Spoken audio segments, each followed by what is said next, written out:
Hey guys, this is Mark. And sometimes I get email. It's usually from the neurotypical wife. She goes, how do I know whether or not I should go? Because she's been having problems with her autistic husband for a long time, right? So, I'd say flip a coin. I'm going to have to explain that because this is going to be a little more involved than just whether it's heads or tails. I'll give you an example. Let's say you're going to have heads be, I'm going to file for divorce. Tails is, no, I'm going to continue to tough it out. I'm going to hang in there. Maybe we can do counseling or something. So heads, divorce, tails, you're going to continue to stay there. You flip it. Let's say it comes up heads. So that's divorce, right? So here's the gist of this little coin toss. When it comes up heads and you've assigned heads to being, I'm going to get a divorce, you look at its heads, how does that feel in your gut? Is your thought, oh, I'm just not ready for that right now. I know heads is divorce, but timing's not right, and maybe someday, but no, not right now. Or maybe it comes up tails, which is hang in there. And maybe you have a feeling in your gut going, oh God, to just continue with this neurodiverse marriage, I don't think I can handle it.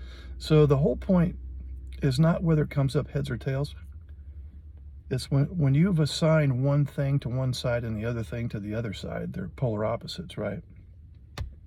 How does it feel in your gut?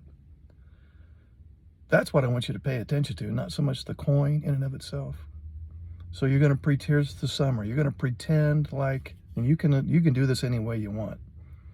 Heads can be one thing, tails can be a different thing. And by the way, this is a two-way street. This applies to the ASD husband that might be flipping the coin too.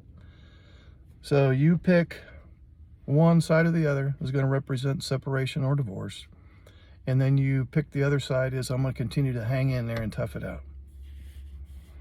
And then let's say your intention is to follow through. I know it's hypothetical. You flip it, comes up, do a gut check. How does that feel? It's heads, that means divorce. How do I feel in that moment? It's tails, that means continue to tough it out. How does it feel? Maybe heads for you means to stay in there. Maybe you'd assign heads to, I'm going to continue to fulfill my marriage vows. How does that feel? So a lot of times we think from the neck up. I'm asking you to think from the waist up so that you can do a check-in with your gut and your heart, and then lastly, your head. I wouldn't trust your head on these life-changing decisions. I would trust your gut though. So don't think from the neck up, think from the waist up. And do your little coin toss, and when it comes up, heads or tails, and you've assigned a certain thing to that outcome, how does it feel? How does it feel? And then make your decision based on that. That's the answer to that question.